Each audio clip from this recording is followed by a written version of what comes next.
तो SSC CGL mains में कुछ ऐसे क्वेश्चन है जो मेरे हिसाब से चैलेंज के लायक है। वो क्वेश्चन मैं आपको दिखाता हूँ, लेकिन कोई उसके बारे में कुछ कोई टीचर बोल नहीं रहे हैं।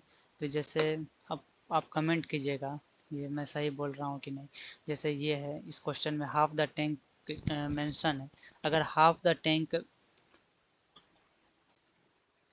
अगर half the tank means half the volume अगर हम मानते हैं, तब तो आंसर 23 मिनट आ रहा है। लेकिन अगर कोई हाफ द टैंक का मतलब हाफ द हाइट समझ के कैलकुलेशन करे, तो उसका आंसर 16 मिनट आ रहा है। और ऑप्शन में 16 मिनट और 23 मिनट दोनों दिया हुआ। अब यहाँ कुछ क्लियर तो किया नहीं गया। हाफ द टैंक मतलब क्या, हाफ द टैंक मतलब हाफ द वॉल्यूम, या half the tank means half the height.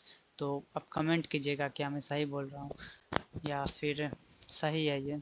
और उसके बाद एक क्वेश्चन है ये पैरेललोपाइप्ड वाला। तो आप देख, इंग्लिश में तो रेक्टेंगुलर पैरेललोपाइप्ड लिखा हुआ है, लेकिन हिंदी में समांतर चतुर्भुज लिखा हुआ है।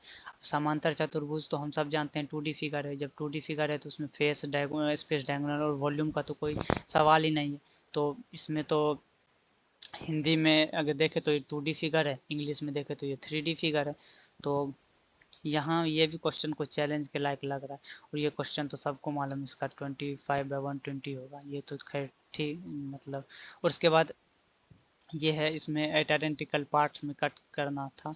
तो इंग्लिश में तो इंग्लिश में तो साफ साफ मेंशन है, cut by 3 mutual perpendicular cuts through the centre along each axis which ambiguously produce at identical octants, ठीक है। लेकिन अगर आप इसे हिंदी में पढ़िएगा तो हिंदी में क्लियर मेंशन ही नहीं है, 3 परस्पर लंबवत कट और प्रत्यक्ष अक्ष के अनुदिश, ये लाइन मेंशन ही नहीं है हिंदी में। तो हिंदी पढ़ने से कुछ क्लियर ही नहीं हो रहा है, कट कैसे लगाना है, क्या लगा करना है। तो ये कुछ क्वेश्चन थे। अब आप कमेंट कीजिएगा क्या मैं सही हूँ या सही है क्वेश्चन।